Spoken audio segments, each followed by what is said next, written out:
So this is our CF Moto 300 SR. Papakita natin sa inyo yung kakayanan ng motor na to. Tara.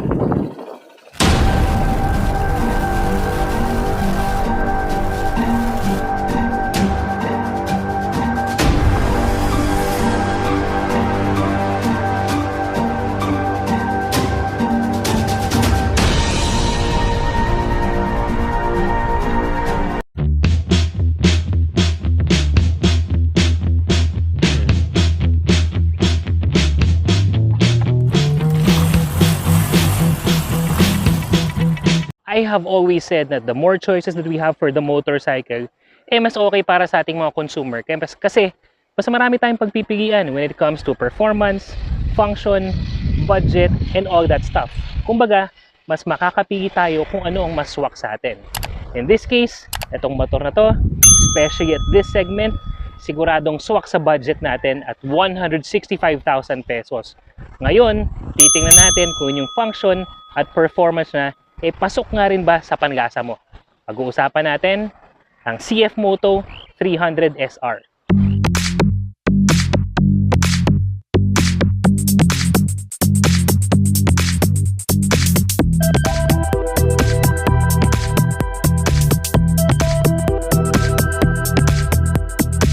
Ito si Juan ng motor ni Juan and welcome back sa channel natin.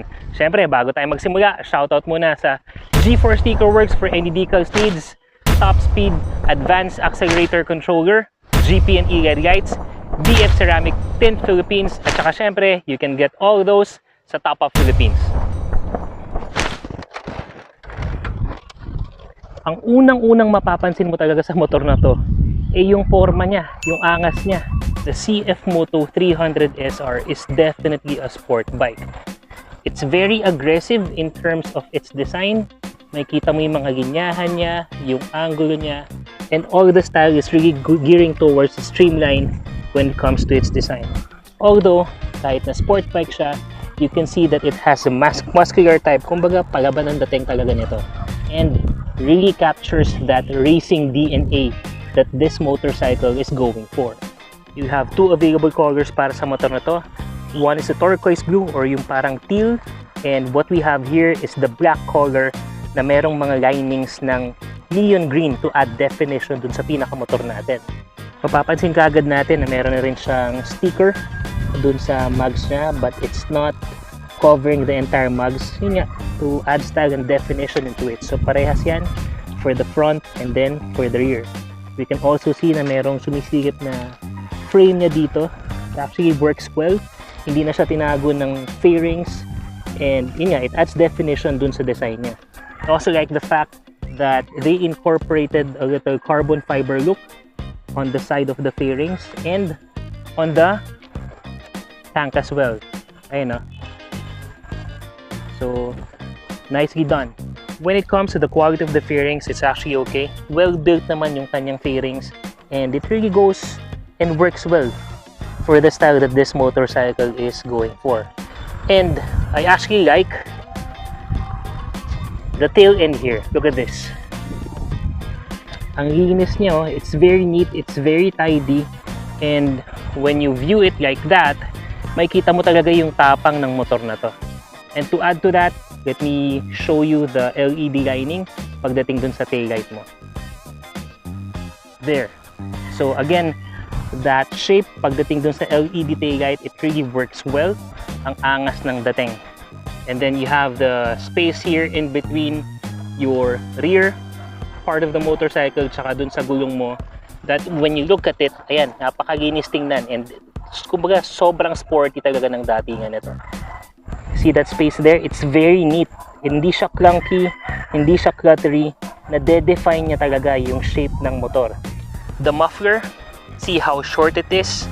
Ganyan lang talaga siya, hindi siya tinabas or anything. The stock, this is the stock muffler, and I think in terms of the overall design, it works well for the motorcycle. It has all LED lights. Yes, even the signal lights are LED. And then when you look in front, I know, it's like it's staring back at you. Gusto ko yung definition ng DRLs na to. Here are the sides, and then complemented by the aggressive design in front, and then LED lights na rin for our headlamps. Pogi ng bike na to, so definitely okay yung forma. Paano nga ba yung makina? For the engine, what we're going to have is a 292.4cc engine displacement, single cylinder, liquid cooled, dual overhead cam, and 4 valve. Remember that this is a 6-speed manual and has a bore stroke of 78 mm by 61.2 mm. This is already fuel injected and slipper clutch na rin yan. So that's definitely a plus point. Given those engine specs, this can produce 29 horsepower at 8,750 RPM and 23.5 Newton meters worth of torque at 7,250 RPM. As for the fuel tank capacity, what we're going to have is a 12-liter gas tank.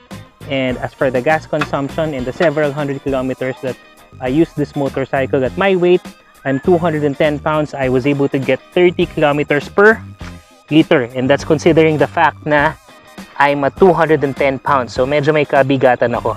Decent fuel efficiency if you're going to ask me. And then punta naman tayo sa brakes for this motorcycle.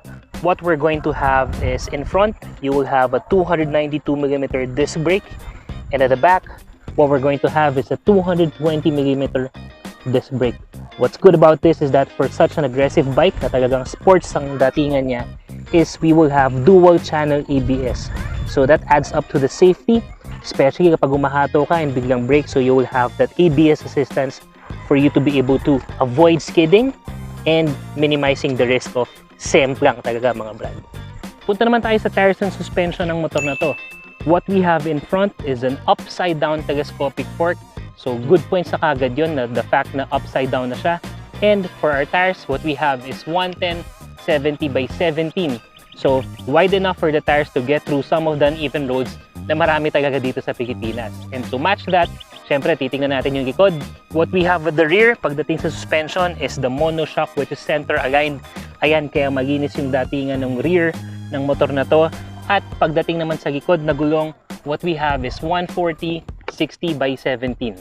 Para naman sa mga nagtatanong tungkol sa riding position ng motor na to, para lang may reference kayo mga brad, I am 5'10" in height. So kung mapapansin nyo, yung ground reach ko sobrang lapat na lapat. So the seat height for this one, it's 780mm.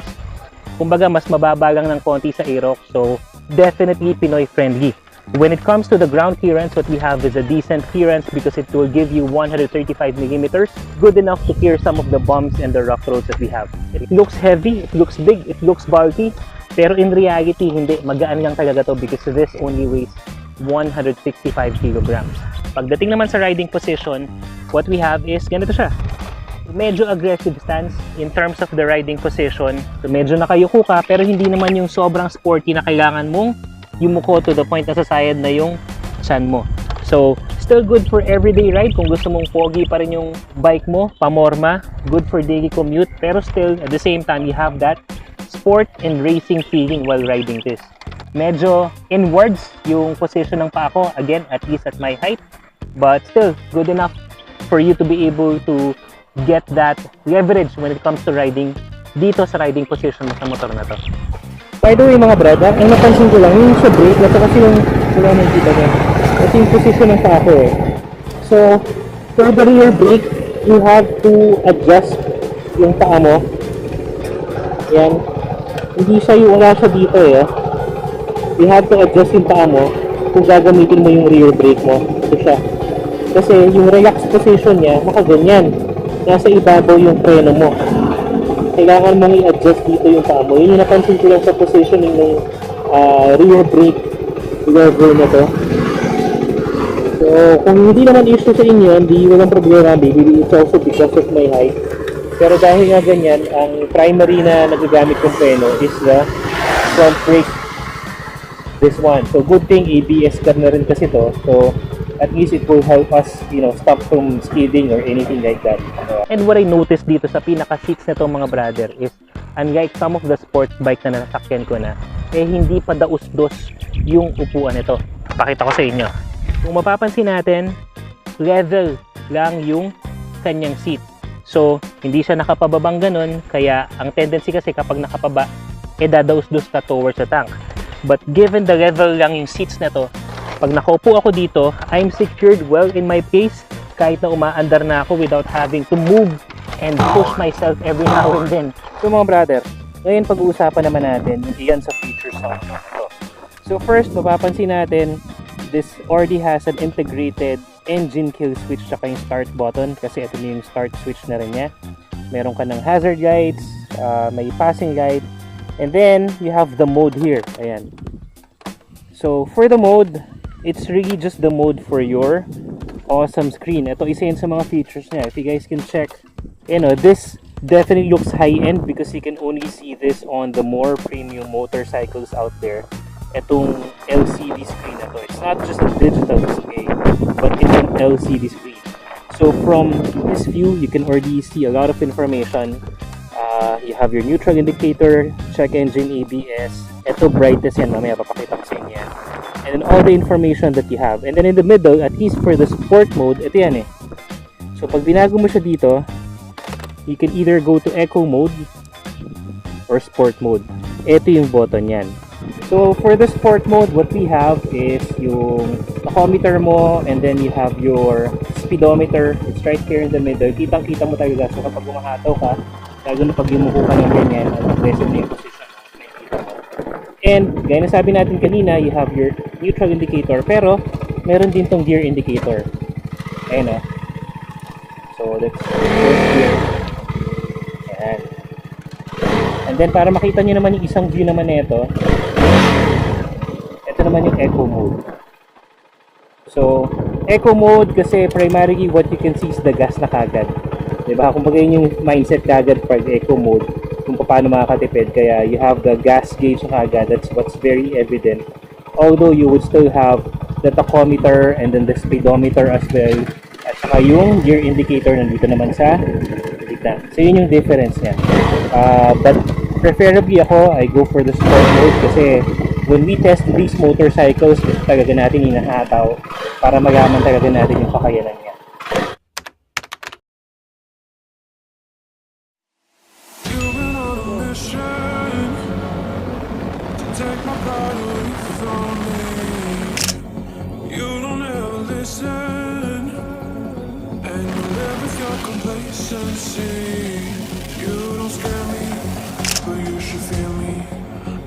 Setting, don't trust your hearing.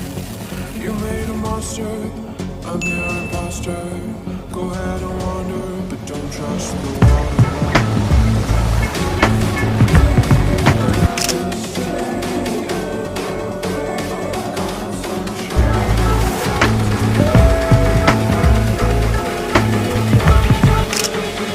I'm the nightmare of the deep.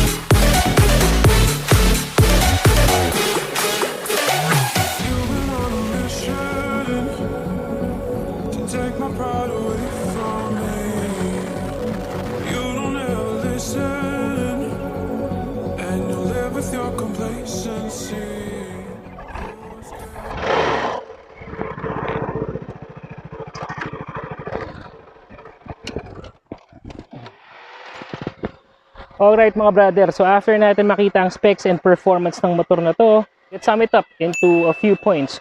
Unang-una, what we liked about this motorcycle is that for 165,000 na makuha mo na kagad is a 300cc motorcycle. You have the power, you have the acceleration, saka pogi talaga kung pogi. Wala akong masasabi pagdating sa forma ng motor na to.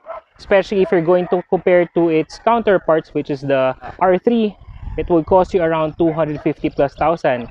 Pero kung kukuha ka naman ng mga kasing halaga niya na right around 160 plus thousand, what you're gonna get is the CBR 150 and the R15. In terms of the cost, kung gusto mo talaga makatipid pero nandun ka na sa sports type and sports bike entry level, then panalo ka na dito pagdating sa presyo.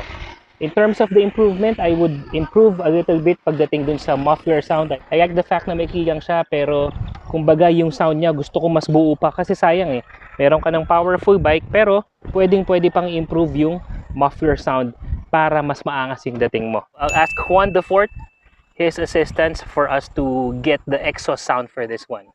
Go for it.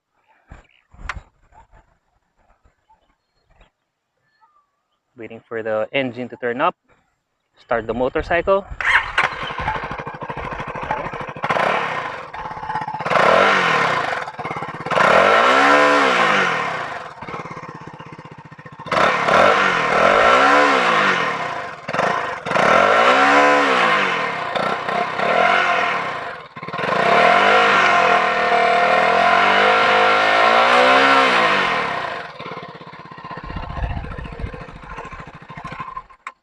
As for the guides, I would improve it a little bit. Maybe add the mini driving guide kasi hindi naman babagay dito yung mga malaking aux light. But anything other than that, again, at 165,000 pesos, you will get this poging bike that can get you anywhere. You can use it for daily commute. You can definitely go for acceleration and power.